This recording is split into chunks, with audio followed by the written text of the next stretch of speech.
President Trump believed he was seizing control. He launched a scathing attack on Jimmy Kimmel, leveling shocking accusations and claiming outright lies about Barron. But Jimmy Kimmel didn't even blink. Instead, he retaliated with a revelation that left the audience speechless and dared the president to back up his own assertions. What unfolded next would become an unforgettable moment in live television. The evening kicked off with the familiar high-energy buzz of a typical late-night show. The studio gleamed under bright lights filled with a warm hum of anticipation and lively chatter. Faces were alight with smiles, voices overlapped, all waiting for the usual fun and banter to begin. Then President Donald Trump strode onto the stage and the atmosphere instantly charged. The crowd's murmur intensified. Some clapped vigorously while others leaned forward, their eyes fixed, wondering what he would do. A collective feeling rippled through the room. This wouldn't be an ordinary interview. Trump's entrance was anything but relaxed. His shoulders were visibly stiff, his steps deliberate and firm. He kept his gaze straight ahead, offering only prefrontal waves and a rare tight-lipped smile. Slowly, the light-hearted, playful mood that usually defined the show began to dissipate. A palpable shift occurred, as if the air itself had grown suddenly heavy. It was clear this was a man with a serious agenda. Initially, his speech was measured. He spoke of respect, of fairness, and how public discourse could sometimes overstep boundaries. His voice was strong yet remarkably steady. But then, without a moment's warning, the entire tone shifted dramatically. Trump swung his gaze towards Jimmy Kimmel, his eyes locking onto him with an intense, unwavering stare. The studio fell into an instant, profound silence so complete, you could practically hear the collective held breath. "You have no proof," Trump thundered, his words landing like a physical blow. There was no trace of playfulness, no hint of a smile. His voice, sharp and crystal clear, dripped with unbridled anger. He accused Jimmy of peddling false and cruel narratives. Stories that he claimed didn't just target him, but painfully dragged his family into the fray. Trump asserted these allegations originated from Barack Obama and Jasmine Crockett, claiming Jimmy had recklessly repeated them without any evidence. He contended these accusations cast doubt on his wife Lana and even his son Barron, labeling them malicious lies designed to inflict the deepest possible hurt. As he continued, his face flushed with indignation. His hands trembled slightly, punctuating his points with agitated gestures in the air. His words now spilled out faster, fueled by raw emotion. He declared his family had been defamed, that sacred lines had been violated, lines that should never ever be crossed, particularly on such a public platform. Audience's reaction was instantaneous. A wave of gasps rippled through the room. Some covered their mouths in disbelief while others leaned forward, eyes wide with shock. This was utterly unexpected. This wasn't a comedic bit nor a pre-planned skit. This was authentic, unvarnished anger erupting in real time. Trump's voice momentarily faltered, a slight crack as he spoke about his children, asserting his family had never signed up for such vicious attacks. He condemned the mere repetition of such claims as reckless and morally wrong. The room remained utterly silent, every person hanging on his every word. Jimmy Kimmel, meanwhile, stood perfectly still, absorbing it all. He didn't interrupt. He didn't offer a nervous laugh. He simply allowed Trump to speak, letting the tension of the moment stretch and intensify. In that profound silence, every uttered word resonated louder. Every pause felt heavy, and every accusation carried immense weight. Trump pressed on, insisting these stories were baseless fabrications, invented solely to shame him and tarnish his reputation. He accused Jimmy of prioritizing sensationalism over truth, of seeking to provoke emotions rather than upholding what was right. With each passing sentence, the tension in the room grew thicker, almost suffocating. People shifted uncomfortably. In their seats, some averted their gaze while others appeared spellbound, utterly unable to look away. It was like watching a storm gather in agonizing slow motion, knowing a colossal event was imminent, but having no idea of its potential devastation. Trump concluded his tirade, vowing he would not remain silent while his family was dragged through the mud. His chest heaved as he drew a sharp audible breath. For a fleeting second, the entire studio seemed to freeze, utterly silent. That pause spoke volumes. It was the volatile space between raw anger and calculated response, between cutting accusation and necessary reply, between absolute control and impending chaos. Everyone in the room instinctively knew the night had irrevocably changed. Light-hearted laughter they had anticipated was gone, replaced by a stark unfiltered confrontation. A moment that once unleashed could not be undone. Trump had fired the opening salvo, loud and incredibly public. Now one heavy unanswered question hung suspended in the air. What would Jimmy do next? The silence, though brief, felt interminable, stretching nerves to their breaking point. Finally, Jimmy Kimmel spoke. His voice was remarkably calm, a stark contrast that instantly commanded attention. It was steady, almost understated, compelling everyone to listen with intensified focus. He didn't elevate his voice to match Trump's fury. Instead, he leaned into the charged atmosphere with a small, almost knowing smile. It was the kind of expression that hinted at complete preparedness. The crowd sensed it, too. Their attention sharpened palpably. As if everyone collectively leaned forward, Jimmy began by acknowledging Trump's distress, remarking that family matters hit close to the heart. Yet, he made it unequivocally clear that he would not back down. He spoke deliberately, each word carefully selected. Then, he uttered something that fundamentally altered the dynamics of the room. He asserted that DNA test results linked to Barron were already in the public domain. The words were delivered softly, yet their impact was devastating. The room plunged into silence once more. An even deeper hush than before. All movement ceased. Eyes widened in collective shock. Not a single person spoke. It felt as though time itself had momentarily paused. Jimmy stated he had personally reviewed these reports. He didn't shout, nor did he rush his delivery. He spoke with the measured cadence of someone sharing profound, critically important information. According to Kimmel, these reports substantiated the very claims Trump had just furiously labeled as lies, claims that had in fact been circulating long before this evening. A sudden wave of sound erupted. Some reacted with outright shock, others gasped audibly, and a few instinctively clapped, almost without realizing it. The energy in the room flipped in an instant. What had begun as Trump's aggressive offensive was now rapidly transforming into something entirely different. Trump's expression visibly changed. For a brief telling moment, he appeared utterly stunned. His eyes narrowed, his mouth tightened into a grim line. It was unmistakably clear that he had not anticipated this counter-move. Yet, he recovered with remarkable speed. He shook his head vigorously, waving his hands as if to physically dismiss Kimmel's words. "This is all fake," he bellowed, his voice slicing through the burgeoning noise. He vehemently claimed the allegations were fabricated, part of a calculated setup designed to harm him. He once again accused Jimmy of thoughtlessly repeating unsubstantiated rumors. His anger surged back, potent and loud, but this time it was tinged with a distinct note of defense. Once more, Jimmy did not interrupt. He allowed Trump to speak, much as he had before, a strategic silence that only amplified the resonance of Trump's fervent denials. When Trump finally concluded, Jimmy offered a subtle nod, acknowledging the outburst without conceding its validity.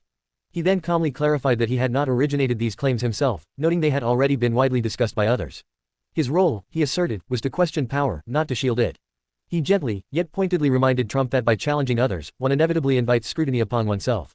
The crowd reacted in shifting waves. Some nodded in agreement, while others looked visibly uneasy. The room felt palpably divided, pulled in opposing directions. Yet, every single person remained riveted by the exchange. Trump pushed back with renewed vigor, his voice growing louder. He accused Jimmy of playing dirty tricks, asserting this wasn't about truth but about sheer humiliation. His voice rose and fell dramatically, his hands gesticulated wildly, and his words tumbled out in a rapid cascade. Jimmy waited patiently. When Trump eventually paused for breath, Jimmy stepped back in, not repeating the claims as established facts, but meticulously framing them as questions, as widely reported narratives, as issues Trump himself had inadvertently thrust into the public arena by striking first. That nuanced distinction resonated powerfully with the crowd. Jimmy remained meticulous, composed, and incisive, all without raising his voice. His tone exuded quiet confidence, not reactive anger. As the exchange intensified, tension permeated every corner of the room. Eyes darted between Trump and Jimmy, hanging on every syllable. It felt less like a late-night comedy show and more like a live public reckoning. Trump, attempting to reclaim dominance, adamantly insisted that everything Jimmy had cited was unequivocally false. He argued that merely repeating such claims, even framed his questions, inflicted profound harm. His voice cracked ever so slightly, betraying how deeply personal this had become for him. Jimmy listened intently, then offered a simple, undeniable point. "Something is false," he stated. "Proof is the strongest answer." That line landed with pristine clarity. Required no shouting, no anger, wrapped it in loud, resonant approval, the sound rolling through the studio with powerful force. Trump stood motionless, absorbing the impact. For the first time that evening, he didn't immediately retort. The balance of power had demonstrably shifted. Trump was no longer the undisputed master of the moment. Jimmy had refused to yield, and the audience sensed it acutely. The confrontation had escalated to a new, irreversible level. Whatever was to come next, one thing was crystal clear. This was no longer merely about previous statements. It was about who possessed the resilience to stand firm when challenged and who would be the first to falter. The air in the studio grew tighter, as if everyone was simultaneously holding their breath. Trump, far from slowing, pushed even harder. His voice remained loud, now sharpened with palpable frustration. He reiterated that the DNA talk was an invention crafted to wound him precisely where it hurt most. He spoke passionately about loyalty, condemning such attacks as fundamentally unfair, and he accused Kimmel of resorting to dirty tricks, of slightly hiding behind humor while launching grave accusations. His words now cascaded forth, almost tumbling over one another in their haste. The anger which had initially flared was now fully ignited, consuming itself. Trump relentlessly insisted the claims were fake, part of an elaborate scheme to smear his name and destabilize his family. He maintained that no genuine proof existed, and that merely repeating these notions inflicted irreparable damage.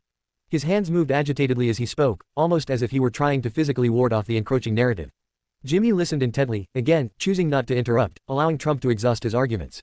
This silence once more played directly into Jimmy's hands. The more Trump spoke, the more overtly defensive he sounded, a shift the crowd acutely registered. Their collective reaction softened, transitioning from mere shock to a more focused analytical attention. When Trump at last paused, Jimmy smoothly interjected. His voice remained level, unhurried. He calmly pointed out that merely labeling something fake did not make it vanish. He explained that substantial claims necessitate substantial answers, and he reiterated his earlier reminder to Trump. Challenging others inevitably invites scrutiny in return. Trump shook his head clearly. Brimming with frustration, he accused Jimmy of twisting things, of deliberately taking words out of context, and of attempting to corner him on live television. His tone resonated with a volatile mix of anger and disbelief, as if he couldn't fathom how the conversation had spiraled to this point. Jimmy, however, remained steadfast. He didn't engage with the emotional arguments. Instead, he meticulously steered the discussion back to proof. If something is false, he asserted with calm authority, showing evidence is the cleanest way to shut it down. His words were simple, direct, and powerfully unambiguous. This was Jimmy's decisive move. He directly challenged Trump to prove the claims were fake, not with anger or shouting, but with irrefutable facts. He stated unequivocally that if Trump truly wished to end the contentious discussion, proof would be the only way. Then he took it a step further. He openly suggested a DNA test for Barron, conducted transparently for all to witness. The room erupted in an explosion of noise. Ears filled the space, loud and instantaneous. Some in the audience let out disbelieving laughs while others clapped with fervent energy.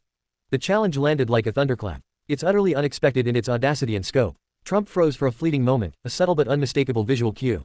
His eyes widened almost imperceptibly, his mouth compressing into a taut line, looked utterly blindsided, as if the very ground beneath him had suddenly given way. Then he fired back. He claimed Jimmy had previously instructed him not to discuss this very subject, accusing him of intentionally resurrecting it. His voice rose sharp with accusation, declaring the situation unfair and reiterating that lines were being crossed once more. The tension in the room spiked dramatically. The crowd reacted again, this time even louder. The exchange had unmistakably transitioned from a heated debate into an all-out confrontation. Everyone could feel it. This was no longer a dissection of past statements, was a battle for control of the present moment. Jimmy did not yield, calmly reminded Trump that Trump himself had initiated the topic by launching the initial attack. Asserted that once such a door was opened, it could not simply be closed halfway. His tone remained resolute, devoid of mockery or cruelty. Trump desperately attempted to regain his footing, reiterating that the challenge was misguided, that involving family and public discourse was unacceptable, yet his words now felt disjointed, pulling in conflicting directions. Sounded like a person frantically trying to mend a crack that was already rapidly expanding. The crowd sensed the shift in momentum. Their cheers swelled louder whenever Jimmy spoke and noticeably softened when Trump responded. This wasn't a planned reaction. It simply happened. The energy in the room had in that precise moment unequivocally chosen a side. Trump held his ground, but his once unshakable confidence now visibly wavered. He vehemently reasserted that everything Jimmy had brought up was fabricated, yet conspicuously he did not accept the challenge. He offered no proof. Instead, he reverted to anger, blame, and raw frustration. Jimmy remained remarkably calm. He didn't press the issue further. He had already delivered his crucial point. The monumental challenge hung suspended in the air, unanswered and impossibly heavy. That silence resonated more profoundly than any argument could have. Everyone in the room understood they had just witnessed a definitive turning point. What had started as Trump's assault on Jimmy's credibility had entirely reversed. Now it was Trump being cornered, compelled to substantiate his own words. The balance of power had decisively shifted not through shouting or insults, but through one simple, irrefutable challenge that could not be easily dismissed. From that moment forward, everything felt different. Trump was no longer dictating the exchange. He was reacting to it. And in that pivotal shift, the entire trajectory of the night began to solidify.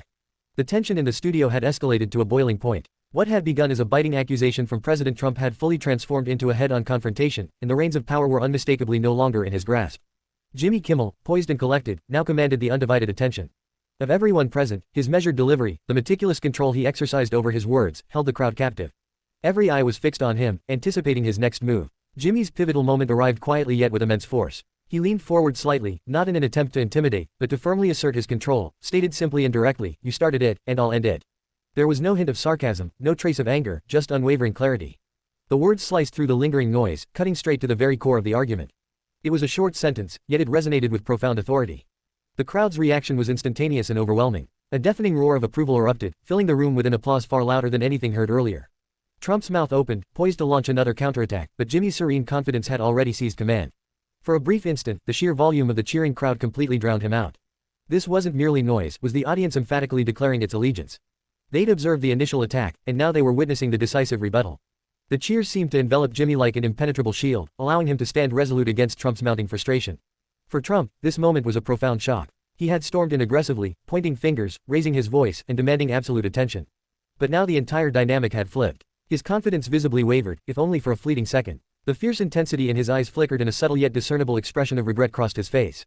He realized that his aggressive unthinking initial attack had spectacularly backfired. The audience, rather than rallying to his defense, had definitively sided with Jimmy. Jimmy, keenly aware of the shift in momentum, chose not to escalate with Trump's aggressive volume. Instead, he relied on precision, impeccable timing, and the inherent power of his carefully chosen words. Every sentence he uttered was measured, deliberate, and acutely pointed. He quietly reminded everyone present that this confrontation was not about petty insults or theatrical display. It was fundamentally about accountability. The effect was electric, palpable. What was intended to be an evening of lighthearted humor had stunningly transformed into a live masterclass in communication. The dynamics of power and unwavering composure. Trump made one last desperate attempt to reclaim control. He opened his mouth, prepared to launch another defense, another attack, but the thunderous applause rendered him speechless. Every effort to speak above the roaring noise was futile. The crowd was no longer passive spectators. They were active participants shaping the narrative in real time. Each cheer and every clap solidified Jimmy's command.